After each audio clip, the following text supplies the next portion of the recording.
The 12 gates framework is a guide for orientation, not diagnosis. That's not what I'm doing here for you. It's a map of the deep healing process that's been observed across many cultures and patterns and wisdom traditions over time. And it's a way of describing and mapping how emotional, somatic, psychological and spiritual material rises, reorganises and integrates across time if we allow it. They are meant to orient, not classify, not rank, but to illuminate and to guide, not predict. And most importantly, to protect the person from misunderstanding their own descent back into the body. Because some of our symptoms are extremely intense. And if we don't understand them, we'll think that something is really, really deeply wrong with us. So used responsibly, the 12 gates helps people understand what is happening inside them and why. Used responsibly, they can become helpful, supportive, and give you a sense of direction within your experience. But irresponsibly, they can become confusing, performative, inflated or misapplied. And it should be a tool for clarity rather than distortion. They are descriptive, not prescriptive.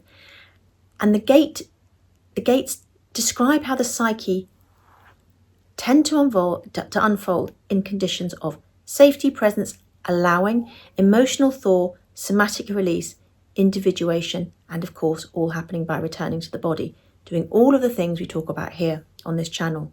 They do not tell anyone what they should be experiencing. They do not predict timelines or guarantee outcomes. They simply describe this evolutionary pattern that is observed everywhere. They describe the typical sequence of deep inner change. Even though they're 1 to 12, they're not a hierarchy in that sense. No stage is better, more spiritual, more enlightened, advanced in any obvious sense. They're all sacred, they're all important, they're all part of this journey. We must avoid thinking, oh gosh, where am I in this? And I should be further along. This is the ego language, not healing language, and healing is not a race. The gates do not diagnose. They are not a trauma diagnostic tool, a substitute for clinical assessment, mental health classification, psychiatric framework, or an indicator of pathology or wellness. They describe a process, a well-understood process across traditions, not pathology. They cannot tell you if you have trauma, whether you have a disorder, how severe your symptoms are, whether you need medical care, or whether your nervous system is in crisis, which it really never is, to be honest. They describe what might be happening during deep emotional or somatic integration as we return to the body and allow. The gates cannot be used to bypass this process that we might be needing support from elsewhere. So some people might require additional medication, therapy, or medical support. Somebody at any one gate, if they're not able to self-direct, may still need trauma therapy, may still need some medical support or some psychiatric support and relational support. Okay, the 12 gates do not replace any of these. They provide a framework for making sense of our internal evolutionary experience. The gates do not permit any kind of spiritual bypass. They do not allow, I must be at gate 10, so I don't need to feel grief. I'm too advanced for therapy. I don't feel emotion because I'm a higher gate. Suppressing emotion is gate 1 behavior, not gate 10. The gates must always support feeling, embodied feeling, not avoiding. The sequence is real, but it's not linear. And I'll do a separate explanation about that. It is crucially important to understand that you can't jump ahead, that you can skip stages, that you can skip thawing, that you can bypass emotional discharge, you can leap from collapse to embodiment. You cannot. The sequence on the first pass is fixed, and we have to cycle round these. So you have to go through the first gate once, and then the second gate and the third gate, and then you might go back to revisit it. But once you're through one, you can then go higher and higher. But a bit like snakes and ladders, sometimes we go down, but we always start again from where we were. The sequence on the first pass is fixed because the body and the psyche require certain foundations before the deep inner work can occur. But once the first pass is complete, the psyche will revisit earlier themes, not earlier gates, but earlier layers. No one can assign another person's gate. This is essential. You cannot tell someone you are at gate 6, she's at gate 9, he must be at gate 3. Gate identification is personal, subjective, internal, and experiential. And often a person won't know where they are in this framework until they look back. The gates, of course, work when they're paired with allowing, humility, and honesty. They function as a map of surrender, witnessing, allowing, acceptance, emotional truth, and embodied presence. If the person uses this system for performance, spiritual ranking, denying their reality, or trying to force progress, they will lose the integrity of the map. These gates are a tool, not a doctrine. They must remain adaptive, not rigid. Everyone will go at their own pace, sequenced by their body, guided by their inner wisdom. They will feel the gates in their own way and move through emotions differently. We visit certain themes more strongly than others, depending on our history, our biology. And this flexibility is not failure, it is the nature of depth work. The most responsible way, therefore, to use this map, this gate system, is as a place to reflect, a mirror, as an orientation tool, a way to reduce fear, a way to explain what's happening. Why did I feel better? Now do I feel worse? Etc. And as a reminder that everything unfolding is natural, there is a universal mechanism at play that's been observed for thousands of years across cultures. It's a support for allowing, not controlling. And the gates are here just as another tool to help people feel less alone, not to turn healing into a system of achievement or status. They must be used responsibly as a humane, non-hierarchical map of the psyche's natural unfolding, not a diagnostic spiritual ranking. They require absolute rejection of skipping gates or misusing them as performance metrics. When allowed to be held and used as a way to orient, they offer clarity, safety, and reassurance in difficult times, and as a deeply compassionate understanding of how healing and integration truly unfold. Most people do not begin the path of transformation through willingness. They do not wake up one morning and decide, today I will dissolve the accumulated pain of a lifetime. The beginning does not feel noble or spiritual. It feels like collapse, failure, and like something has gone profoundly wrong.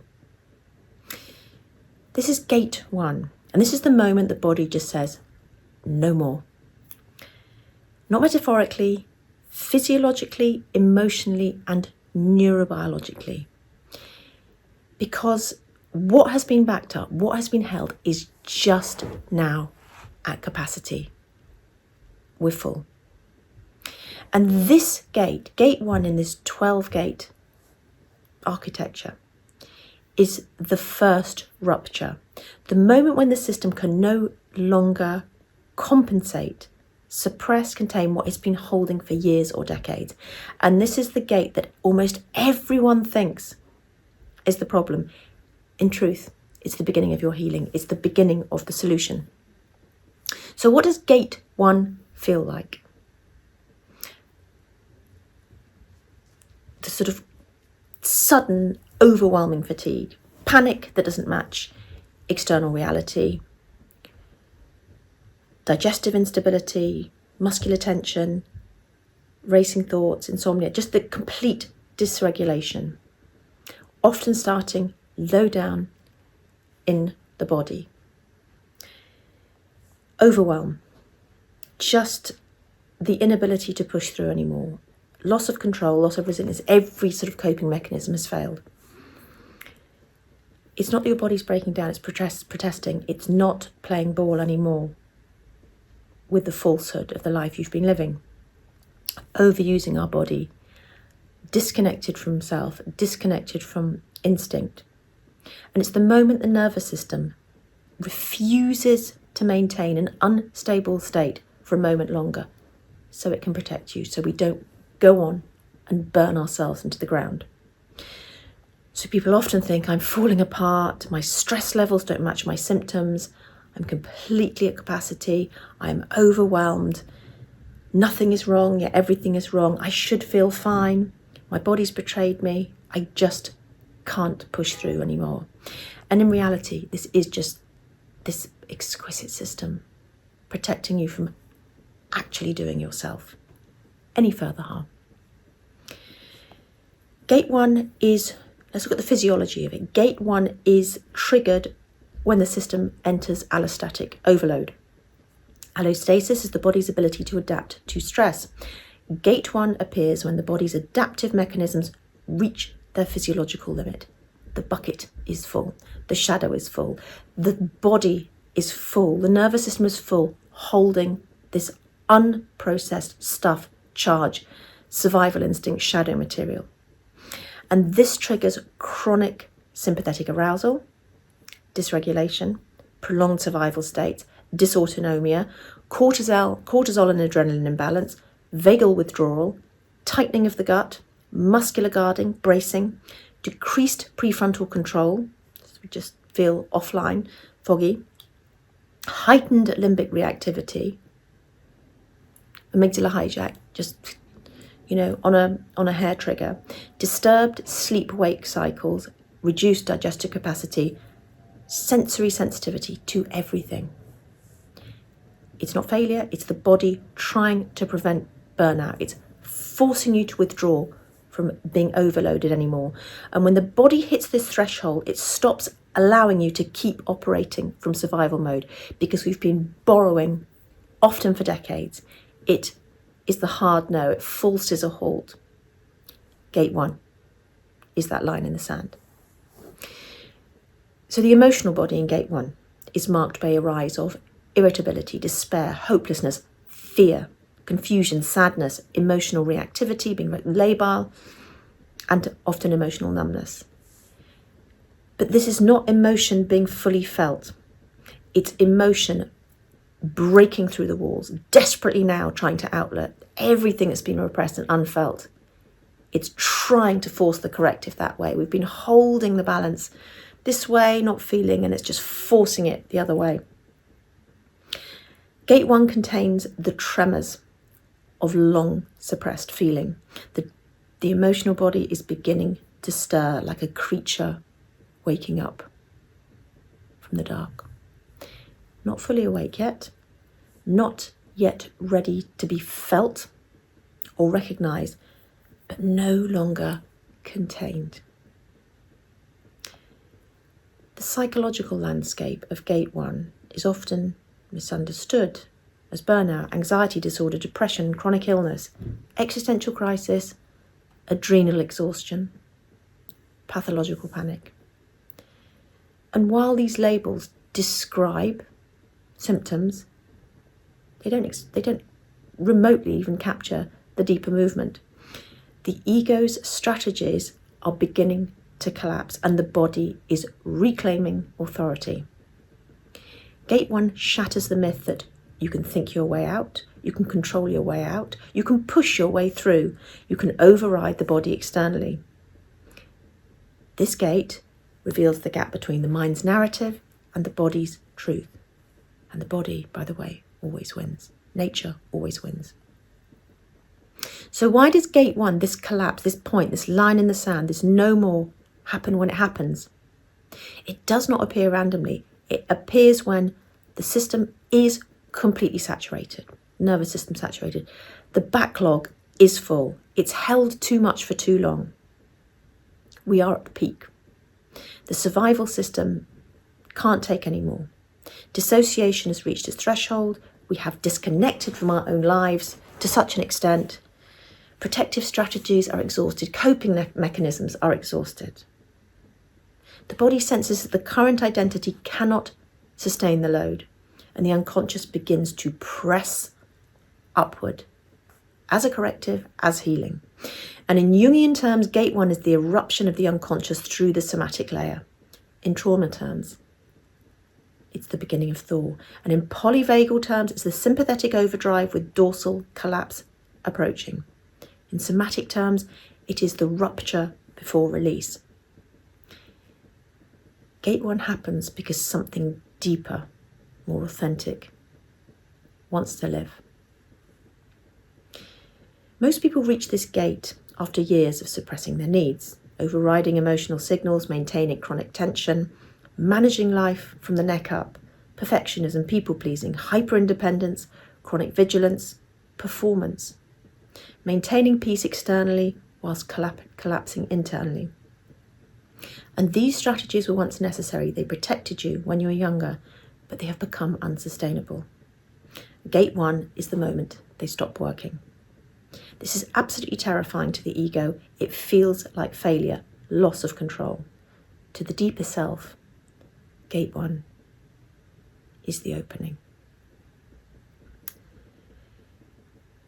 Shadow in this gate includes fear of weakness, everything the ego fears, fear of being dependent, of being needy, fear of needing help, fear of rest, fear of letting go, fear of silence, fear of being on our own, fear of not being in control, rage at the body for stopping us, shame about not coping, grief for years of suppression. And Gate 1 exposes the painful truth. The life you built that you thought was yours, who you thought you were, depended on actually ignoring yourself. But this exposure is the beginning of freedom. So what wants to actually happen here in Gate 1? It's not here to harm you. It's the beginning of healing. It's the beginning of you coming back to yourself, equilibrium being restored, the great corrective. It's here to stop the unsustainable. It's calling in the debt. It's halting your abandonment of yourself, bringing awareness out of here, in your head, back to the body. It's bringing you back to yourself in every way. Interrupting maladaptive, lifelong patterns which once served you. Initiating a return to embodiment sensation, dissolving the illusion of control from the ego and to soften the ego. Preparing the system for the emotional release, for the energy and life force which has been trapped in the system and is now demanding to be seen. And to let the deeper self take the first breath and to redirect the entire life path inwards. In many ways, Gate 1 is the first great act of mercy. It says, you cannot live like this. You deserve to be whole. I love you enough as the self. Let the body speak now. Let the healing begin. Fact. But people misinterpret this. Almost everyone misreads this gate because it looks like illness, collapse, breakdown, panic disorder, neurological issues. The medical system so often confirms this misinterpretation because it views symptoms in isolation rather than a response to something. It's the smoke, not the fire. And rather than understanding their sequence, Gate 1 is not a medical failure. It is a system-wide enforced reorganization. And without understanding this, people resist Gate 1 by fighting the body, drugging the body, trying to push through, trying to control mentally, catastrophizing, returning to old coping mechanism, demanding instant relief, seeking diagnosis after diagnosis after diagnosis, obsessing about getting rid of the symptoms rather than understanding that the symptoms are messengers trying to help us. And this resistance will just intensify the discomfort, often leading to Gate 2 in a more dramatic form. And understanding the gate fundamentally changes the experience, because the real task of Gate 1 is here to teach you cannot heal with the mind alone. The body must be involved. Control must be surrendered.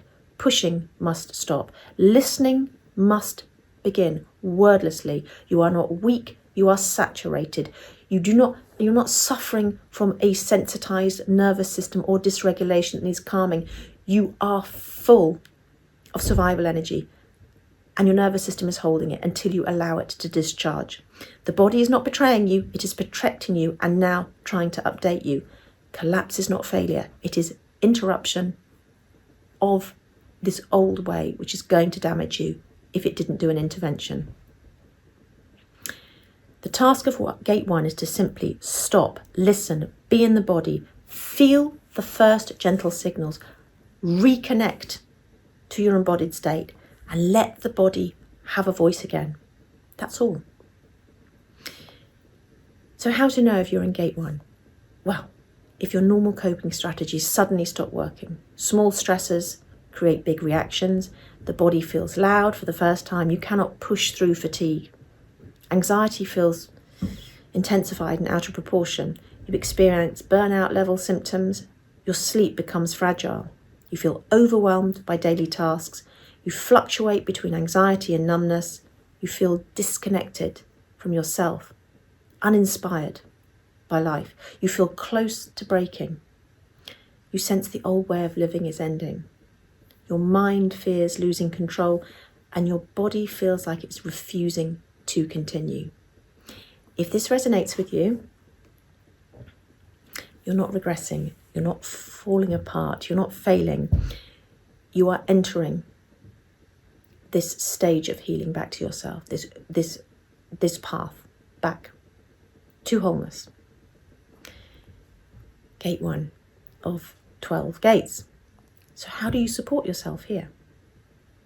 Stop chronically overriding everything, behaviours to avoid. Slow right down. Become the allower of everything you experience. Reduce stimulation. Rest throughout the day within a schedule. Acknowledging and allowing everything the body sends you, every emotion, every sensation, to be there. If it wants to move, if it wants to tremble, if it wants to shake, if it wants to feel sick, if it wants to give you headaches, if it wants to give you pain, let it. And acknowledge the emotional undercurrents. Notice sensations without analysis or avoidance. Soften perfectionism. Allow small doses of real slowness. Remove pressure and timelines and prioritize nourishing yourself over others. Call in your scattered energies to yourself. Allow anything that comes up. Tears, rage, fear, allow it. Panic attacks, whatever, allow it all. The body is trying to correct you like an extreme weather pattern because it's been too one-sided. Recognize that your symptoms are messages. They're here to heal you. So what harms us in gate 1 when we first collapse and show symptoms and get ill? Forcing ourselves to still function at old levels, denying and ignoring our body signals, pathologizing every sensation, spiritual bypassing, trying to think our way out, self-judgment, demanding quick relief, trying to still be us, getting back to our old life, jumping into heavy trauma work too early, pushing harder to overcome it, trying to force emotional release, trying to make it go away. This needs gentleness, not intensity. So this is not the entire process, obviously. It is the shaking of the first wall. And from here, the system will eventually move to gate 2, the collapse of coping, gate 3, the cognitive siege, and gate 4, the return to sensation, and the deeper journey that follows. And of course, I'll be doing essays here on all of those. But none of that can begin without the rupture of gate 1. This is the huge wake-up call. This gate is the invitation. It is the undeniable truth of your system saying, enough, it's time. Time to come back, time to face, to feel, to heal, and to return to your own truth, your instincts, and yourself. Because that's the point of life. Not to go back to who you were, but to be who you would have been if the world had let you feel in the first place. We'll go on to gate 2. So as we've seen that gate 1 is the original wake up, the original collapse or rupture, the wake up from a life that wasn't ours, the life we had to live to survive this far, to become who we had to become because of acculturation, because of history and repression, everything else we couldn't feel, been held in the nervous system in the body, and now erupting into consciousness because it wants us to not live this lie any longer and not damage ourselves. So that was the somatic protest. Gate 2 is the second rupture, the collapse of identity, the identity you thought you were that tried to manage everything. And if gate 1 is saying, I cannot physically hold this anymore, gate 2 is the entire system saying, I cannot be who I was anymore. And this is one of the most misunderstood, misdiagnosed and feared phases of human transformation.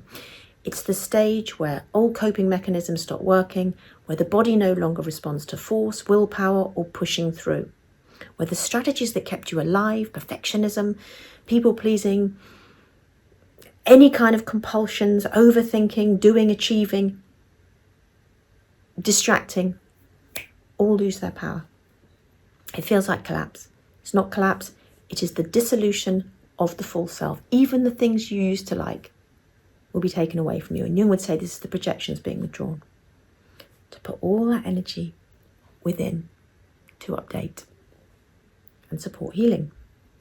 And this is the first true gate of surrender, number 2, because you cannot resist gate 2 without becoming trapped. Gate 2 punishes resistance. It rewards allowing. Really let that sink in. You cannot fight nature. Start allowing now. Save yourself the pain of having to process old pain. And it demands that the mind step aside so that the deeper evolutionary process can now continue. And this is where we learn our first great truth. Your body is not failing you. It is evolving you. What does gate 2 feel like? Well, people entering gate 2 often feel like extreme fatigue, the inability to push themselves, shut down, dissociation, feeling blank, gone, not myself, loss of the ability to multitask, no drive, the loss of emotional bandwidth, cognitive fog, heaviness, hypersensitivity to stress, difficulty functioning in old roles, feeling like life is overwhelming and too much, emotional flooding or emotional numbness, panic at the loss of control, the sense that something is ending, an annihilating feeling of I'm losing myself, but the sense is I can't go back. And the most common thought is what's happened to me, followed by I can't live like this, I can't live like this. But gate 2 is not your life, it's the death of the life you had constructed and lived to survive. And now we're coming back to our true self so we can finally live. And gate 2 corresponds to this dorsal vagal tilt following years of sympathetic strain. This means that the body enters a state of functional shutdown. The system withdraws energy from cognitive control. The nervous system refuses to mobilize. The old stress cycles cannot restart. Dorsal and sympathetic states alternate. You won't ever feel this nice parasympathetic in between. You'll just be up here or down here. Freeze or activation. And freeze becomes more available. Rest becomes involuntary. You don't have a choice. It'll put you in bed, it'll put you on the sofa, and collapse follows even the tiniest stressors. This is not depression, though it might look similar. It's actually protection. And it's calling you in to force you inwards now to let the processing happen. Gate 2 is effectively the body shutting down survival strategies so deeper healing work can begin. And it's doing it for you. If the system kept mobilizing, it would burn out completely and you would damage yourself. This is preventing that. It's just genius nature, I'm telling you. Feels like shit to the ego who thinks I'm that person who has to do that. But it's like, nope. Intervention, that's not good for you because that's not who you are. So we're going to take that away. But it does feel awful because it is a huge psychic neurobiological process and we have to go through it. But we can trust it if we understand this map is already in place that will just do it for us. But resist and suffer. Allow and come back to yourself. So, emotionally, gate 2 brings grief, despair, hopelessness, shame, emotional confusion, waves of sadness, irritability, fear of regression, fear of collapse, fear of madness, fear of losing one's life. Everything feels like it's moving away. Fear, fear, fear as you're trying to gather it all back. Fear of never functioning again. I'm never going to be okay.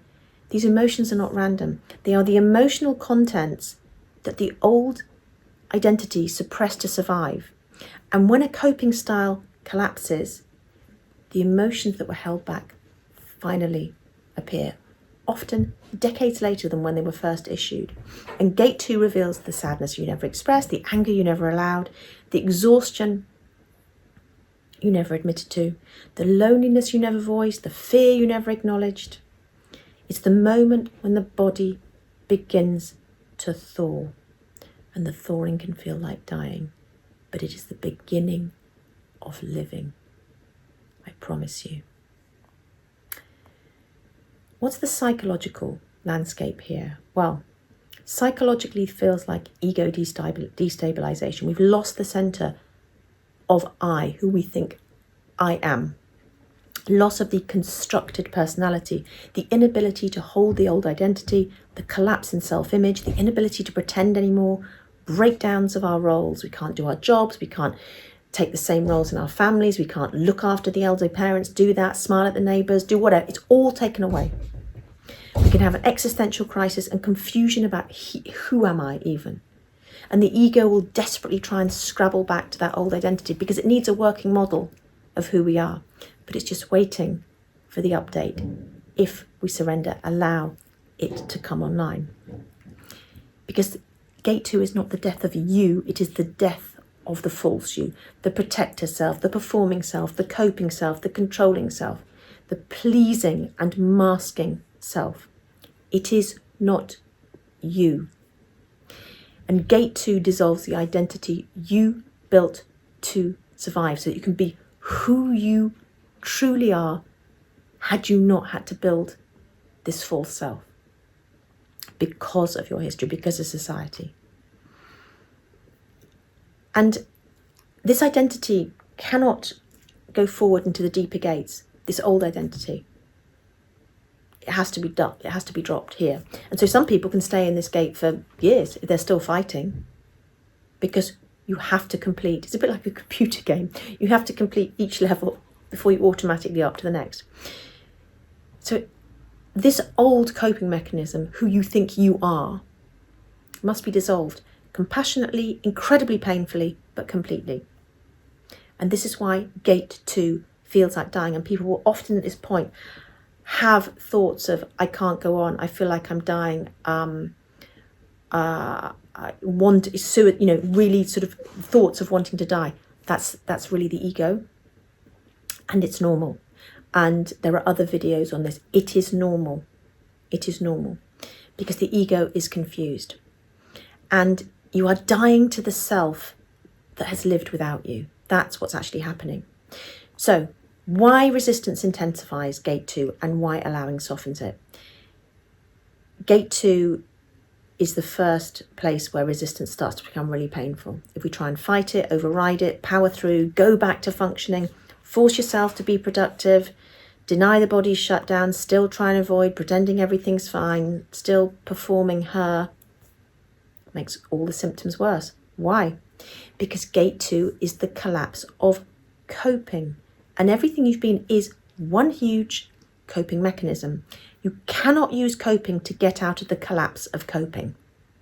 It's like trying to climb out of quicksand by struggling. The more you fight, the deeper you sink. And resisting gate 2 prolongs gate 2. For some people, it can prolong this suffering for years or decades. They will just stay in gate 2. I am still this person. I am still going to do the job, be the person, look after everyone else before myself, be that person, force myself to run, to achieve, to that, whatever. Allowing expedites how long you have to stay in this stage. So it's always the answer. Surrender to nature's wisdom. And allowing looks like letting the collapse happen, softening around it, acknowledging that the body is stopping for the reasons that we now understand, feeling the grief, accepting the stillness, however uncomfortable it is, recognizing you can never go back. You don't want to go back, ever. And letting the old identity die, but being prepared to live for a time empty before the new identity comes on. And the ego will be terrified, but you are not the ego. And you have to surrender to the deeper process and trust. Nature never screws up. It always knows what to do to bring us back to balance. It sometimes might be dramatic, but it always knows what it's doing. Trust it. When you resist gate 2, you just get stuck. Resistance creates stagnation. Stagnation creates more suffering. This gate is the beginning of learning that healing is not something you do or fix or biohack or control or rewire or make happen. It is something you allow. Always. So why does gate 2 happen when it happens? Because the body is no longer willing to sustain the previous identity. The emotional material is ready to be felt. The shadow is beginning to surface after years of repression. The unconscious is forcing its way upward into consciousness after decades of repression. And the nervous system is full. It cannot hold any more of the repressed material. So it's just forcing it up. These emotions are meant to go up and be delivered in a minute and a half. And if we stop them, if we repress them, they will get frozen at the place we resisted them. And now that power means that it's going to complete its journey. If it has to do it via symptoms, over years, it will still do it. Nature will always find a way. So allow it. Allow it. The protector parts will have exhausted their energy. They just won't work anymore, and your life trajectory needs to correct. We need to swing back so we can come back to balance. The self has taken the reins. Gate 2 is not timed to break your life. It is timed to save your life. And people think I'm collapsing at the worst moment, but in truth, the collapse prevented something much, much worse. Gate 2 arrives the moment nature has decided that the cost of maintaining the old identity is greater than the cost of dissolving it. This is not psychological failure. It is evolution. Shadow material in this gate includes fear of failure, fear of losing control, fear of being helpless, fear of being dependent, old childhood wounds surfacing, ancestral patterns, programs surfacing, the shame of not being able to cope and ask for help, the rage of being unsupported, the terror of rest, the terror of feeling what's coming up, and the terror of slowing down. Normal. Shadow is arising because the protector self is dissolving. It cannot any longer hold down the lid. And what it once held down is beginning to appear, not to harm us, to be integrated, to come back to us. And this, number 2, is the first shadow gate.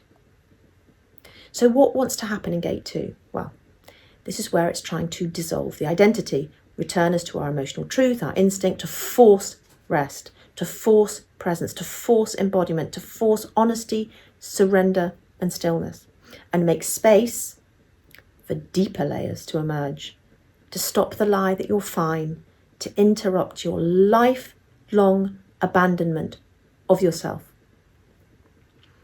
It says, if you cannot choose rest, I will choose it for you.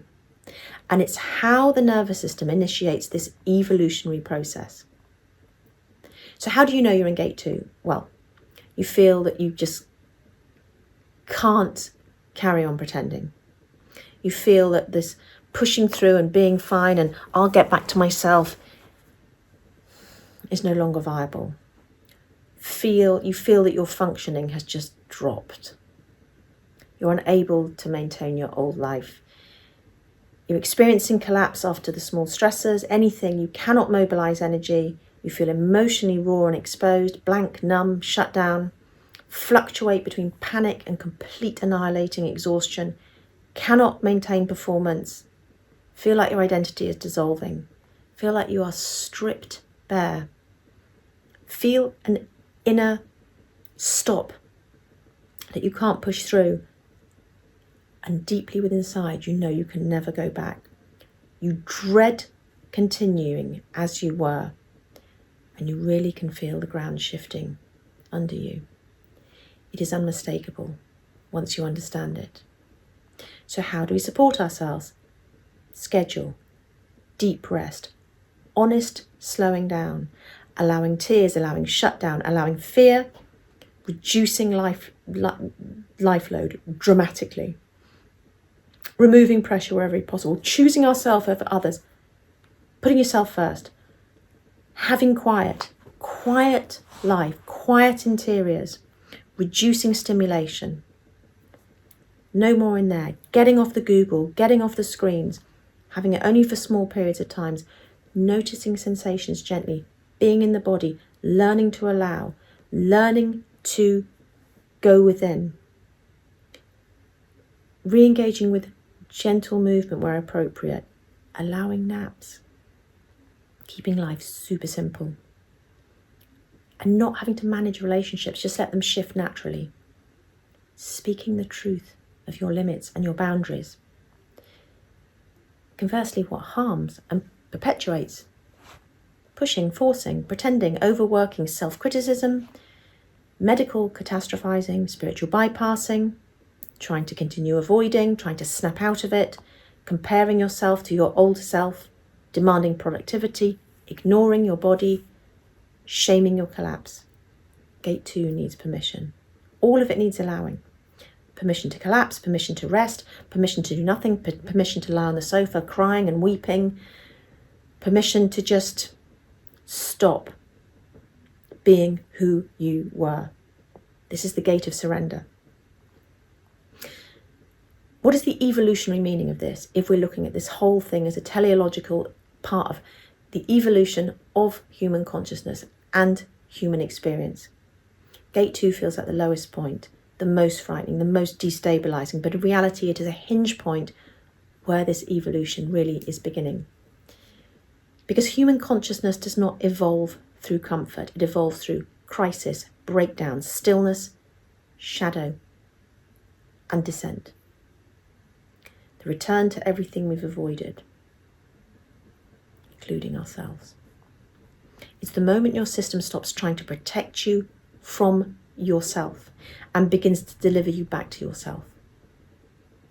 It is the first irreversible moment. You will never go back from here. If you resist, you will stay here forever. If you allow, you will naturally move on. And after this, the deeper process begins. There is no going back. And that is exactly what frees you. So we move on to gate 3, where the mind attempts to take back control by thinking harder, analysing more, scrambling for certainty. It's the ego fight back gate. And that too must be allowed. This is normal. This is what the ego does. It cannot begin, though, until gate 2 has exhausted its old strategies. It's the threshold that prepares you for the real journey. So stop resisting, stop fighting, be prepared to put down the old, engage in with a schedule, learn to allow, call in your energies, have a small life, delegate, stop being you, stop trying to get back to what you were. Stop trying to push through, override. Surrender. And then the next step. Gate 3, the cognitive siege, when the mind starts to fight this inevitable descent. It's the moment the mind realises that something irreversible is happening.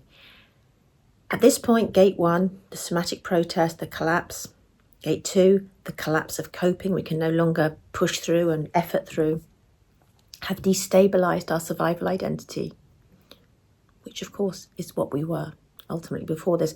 And the body is no longer cooperating with the old strategies. The emotional body has begun to thaw, and the protector self is losing its grip. So the mind is the only thing it knows how to do. It tries to desperately get back control.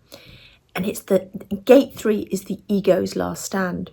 This is the cognitive stage, a state in which thinking accelerates, spirals, loop, catastrophize and analyzes and interrogates. We're Googling like crazy. We're looking for certainty. We're looking for reassurance in an attempt to regain dominance over a process it simply does not understand. It is not madness, it is not pathology, it is fear-driven cognition attempting to stop us descending into the deeper layers of the psyche. And this must be stressed from the beginning. The only way through gate 3 is to include the mind's activity without collapsing into it and fighting it. And this is where so many people get stuck for decades. Resisting, stuck in their thoughts, brain retraining, trying to change a thought for a better thought, trying to reprogram the mind from the ego. It just perpetuates it endlessly, which is why after apparent success and relief in these programs, a year later, 2 years later, it's back. Active neutrality, not passive waiting, is the medicine. And we have to surrender to this. You recognize the thoughts, you recognize the mind, the looping thoughts, the attempts for reassurance, the attempt to think it all, to analyze, to work it all out. But you just recognize it as a mechanism without trying to fight it. So what does gate 3 feel like? Obsessive looping, over-analysis, intrusive thoughts, looping thoughts, thinking about thinking, panic mixed with hypervigilance, doubting everything, living in your head, searching for answers, compulsive Googling, doctor hopping, searching for answers, doubting their sanity, racing thoughts, cognitive pressure, rumination, spiraling fear, the inability to stop monitoring symptoms, the inability to switch off, feeling trapped inside your own mind. And this is different to the sensations of head pressure and cranial bracing. Thinking. All you're just in this thinking mind. And this intense fear of losing control. And the key phrase in this gate is, I cannot stop thinking. My mind is racing. It will not stop. And they truly believe that their mind is malfunctioning. But the mind is not malfunctioning. It is over-functioning because it senses that the body has now taken the lead. And now we need to go to the body. We need to feel, not think. And gate 3 is the mind's protest. It's an attempt to reclaim authority. So many people just stay at this level. The internet's full of it. Programs full of it. All about thinky, managing all these mechanisms and the mind trying to biohack and do this and that and the other. Don't do it. It won't work. So, why does this cognitive siege happen? Well, this third gate in this progression of healing has dissolved, has basically is triggered when gate 2, we've gone through gate 2, and it's dissolved the old coping identity. We cannot be her or him anymore. It's just been ripped away from us. The ego no longer feels stable. Who the hell am I? I don't know who I am anymore. It's grasping and looking for some sort of stability. The nervous system has dropped into a deeper state, collapse, freeze, hyperstimulation, oscillating between these two. The emotional body is beginning to rise. We're starting to feel the energetic charge of sensations rising up into consciousness. This unconscious is pressing upwards, and the descent, us having to go back into the body to feel it, is beginning to be underway. And the mind is interpreting all of this as danger. It placed these emotions, these energies into the shadow for a reason, because once it was too much to feel, and now they're coming back and the ego is panicking. And none of this is dangerous. It's because the mind's job is to maintain control and keep that out which it thought was dangerous, because once it was too much when we were little, we couldn't cope with it. But now we want it back because it's our life force. And we don't need symptoms if we've got the real thing underneath it. The emotions, we let them move through, unalloyed by having to wear the mask of symptoms. So when control is threatened, the mind increases activity. And I'm talking about the thinking mind, the egoic mind. I'm not talking about the awareness body mind. This is your thinky cognition in your head. This is the egoic brain mind, okay? And it just ratchets up more and more, just like a failing energy will just keep revving harder before stalling. In other words, the more the self begins to emerge, the more the ego panics. Gate 3 is the ego's panic. And if you're in this stage, I can just remember lying in bed, Googling, scrolling, there, just looking the whole time. In my head, didn't even realise I was body, except that it was just hellish in my body. But I was living up here, experiencing the hell of my body. Searching. You're in fight or flight. You're looking to defend or to escape something. You're escaping to try and find a solution, not realising the only way it is through. So people just get trapped here for sometimes decades until they understand the logic of this gate. The neuroscience of gate 3 corresponds to this, as mentioned, heightened sympathetic arousal, overaction of the prefrontal cortex.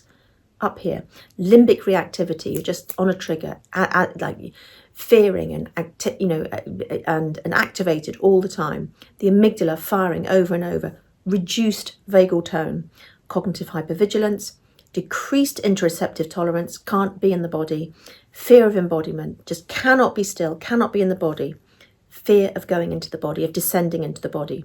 The mind is trying to save you by pulling you upwards and outwards, away from what it thinks is dangerous, away from the material that is now demanding to be felt, because this is what your symptoms are, and this is the solution. This is survival cognition, it's not mental illness. You will feel like you are going mental at times in this stage. It's the mind's attempt to stop you from sinking into the emotional body, because it does not yet trust that feeling deeply the sensations, wordlessly in the body is safe. It will wake you up at night. It will wake you up at 3 a.m, whirring and buzzing, because at night, of course, some of this shadow material is being processed. The ego in panic will wake you up, put you back in your head. It'll stop you going to sleep. So what's happening in the emotional body in gate 3? Well, it's defined by fear of fear, big one, panic, anger, guilt, confusion, frustration, and shame. Primary emotions coming up to be felt, secondary emotions trying to defend against them. The ego trying to keep them back, sort of the barbarians from the gate.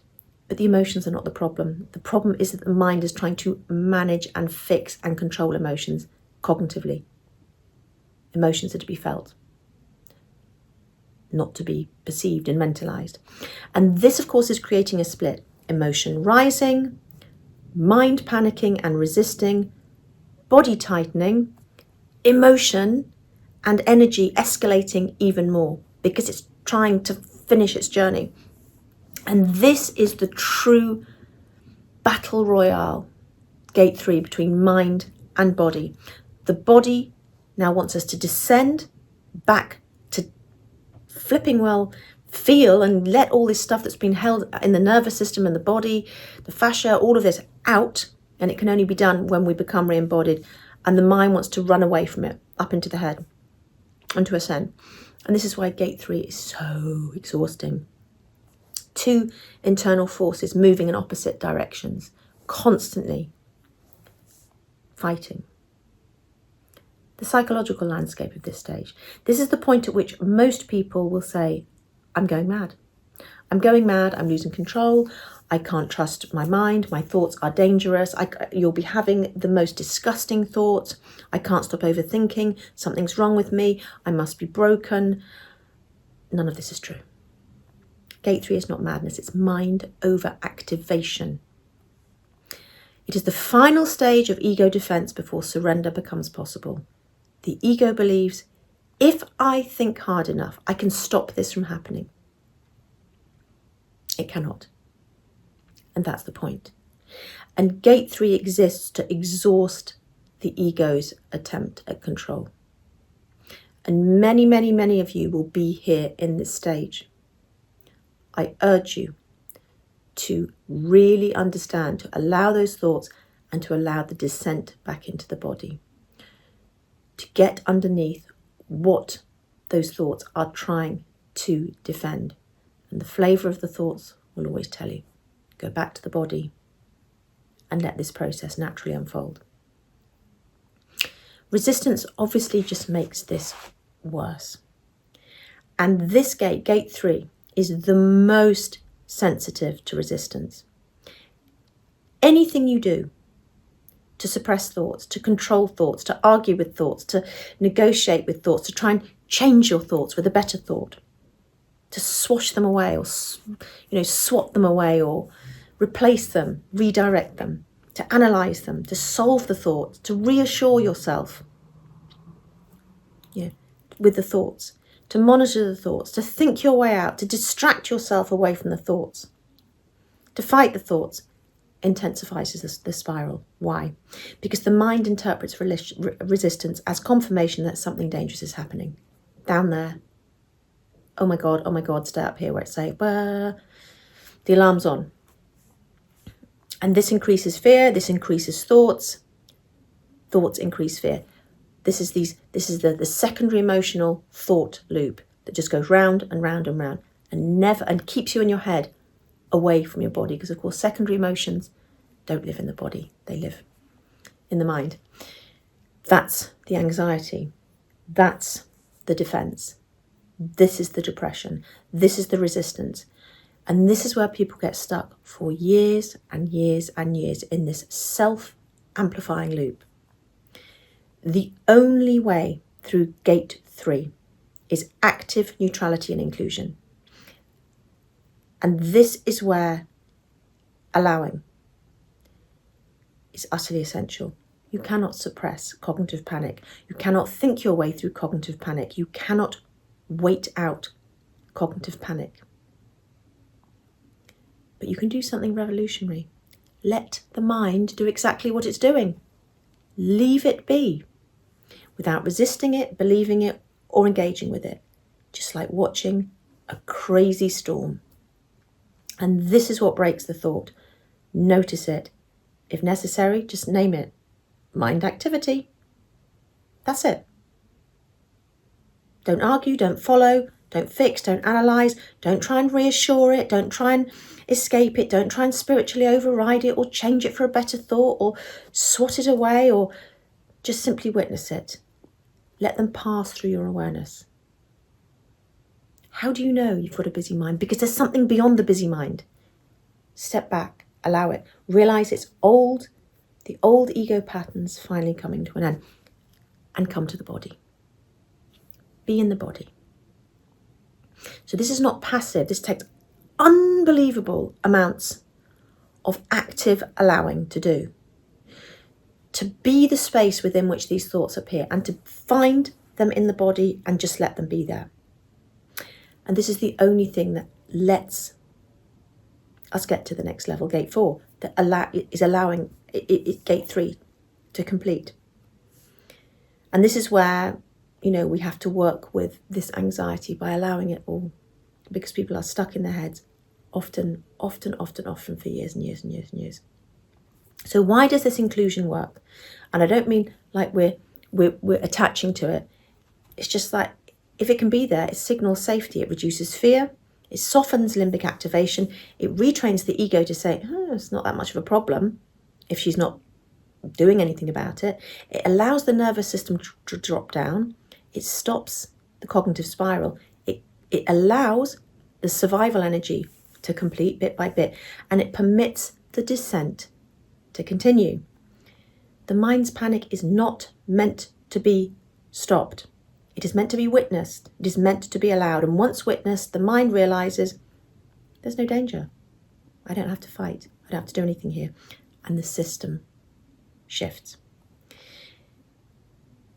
how does the shadow appear here in gate 3? Well, it includes, this is all the dark stuff coming up.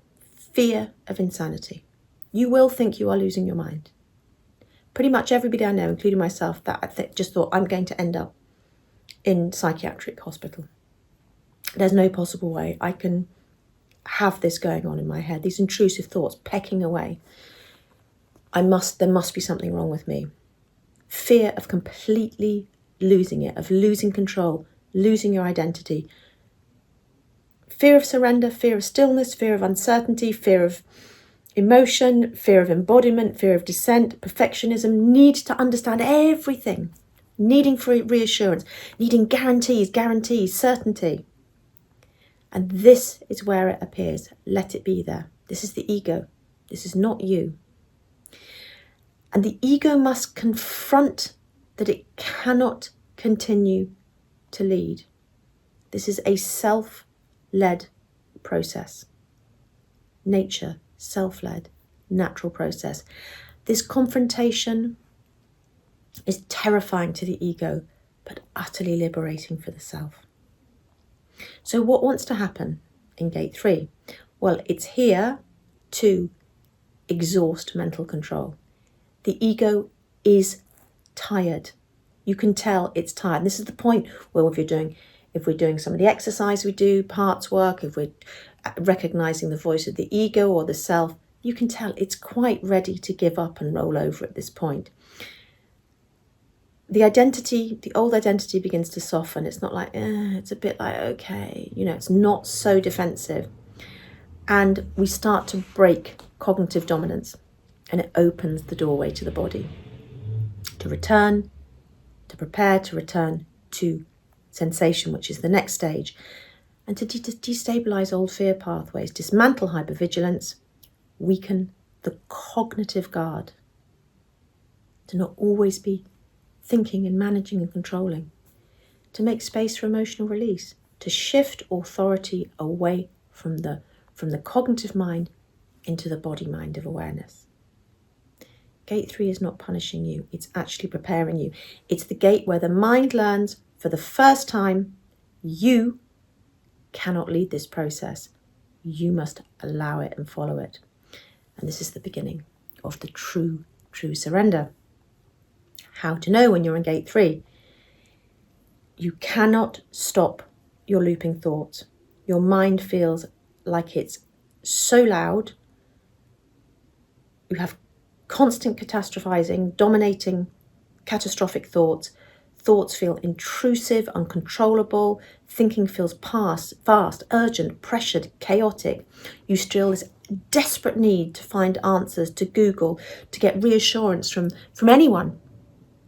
And when you do get reassurance, you feel better for a second, then it fades immediately. It's no point. So whether it's doctors or anyone or Google or whoever, it won't work. And you feel absolutely desperate to understand, must understand. This is the ego.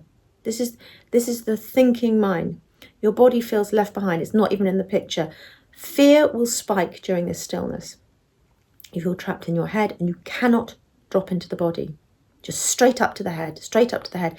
And these symptoms do not indicate danger. They indicate that gate 3 is open. So how do you support yourself in this stage? Well, you have to start really allowing yourself to be the witness, the sky through which this mentalizing, this thinking happens. Thinking is happening. Name it. Keep coming back to the body. Where is the thought? Grounding in the body. Allowing natural breath, not forced breath, natural breath to lead you. And letting the emotion of the thoughts to rise alongside the thoughts. That fearful thought, let it be there. Find it in the body. And reduce external stimulation. Stop Googling, stop searching and see what's underneath. Stop shoving stuff in all the time. Accepting that the only certainty is uncertainty. And non-reactivity. This is the point that we have to learn to respond from the self in consciousness, not just now the constant reacting to happen. So what makes it worse? Well, obviously Googling symptoms, asking for reassurance, trying to solve the thoughts, trying to change the thoughts, trying to train the thoughts away. Self-criticism. That's a really sneaky one. People are just, oh, I'm so scared. Forget that. Don't do that. Trying to force stillness, attempting to meditate too hard to get rid of it, trying to force calmness, collapsing into panic. Analysing the meaning of the thoughts, trying to, microscopically work out what's happening, fearing the thoughts, and pushing through the activation.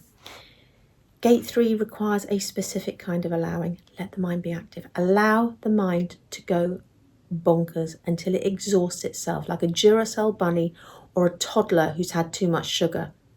Just watch it. It will eventually exhaust. But it doesn't have to drive. In terms of this evolutionary process I'm talking about here, this is the ego's last defense. The ego believes if I stop thinking and controlling, I will die. That's it. If I stand down, I'm finished. And this is the point at which a lot of intrusive thoughts will come up like, I feel like I'm dying. I want to die. This is where we have a lot of these suicidal ideation flavoured thoughts. It's not because you actually want to die. It's just the ego is being threatened with death. And it's so unpleasant. Its solution, because you're on fight or flight, is to try and escape the whole time. And it's trying to escape itself. So it's normal. They're just thoughts because of the flavour of emotion coming up. It will keep saying, if I stop controlling, everything will fall apart. Everything's collapsing. If I let go, the descent will swallow me. If I feel my emotions, I'll be completely annihilated by them. None of it is true. The ego does not die. Ego death is just a shorthand. It updates. The concept that the ego is supporting, of course, will update. So that running model of you will, of course, die because a new updated version will come on. But the ego dissolves into a larger organizing principle, basically the self. And gate 3 is the first time the ego realizes that it is not the center of consciousness. So what comes after gate 3? Well, obviously gate 4. And this is the return to sensation. This is where the body comes online again. We suddenly remember we have something below our neck.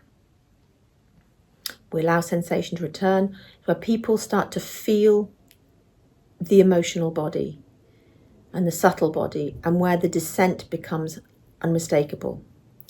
But gate 4 cannot open until gate 3 burns away cognitive dominance. You can't be in two places at the same time. And gate 3 is the final gateway of resistance. Gate 4 is the gateway of embodiment.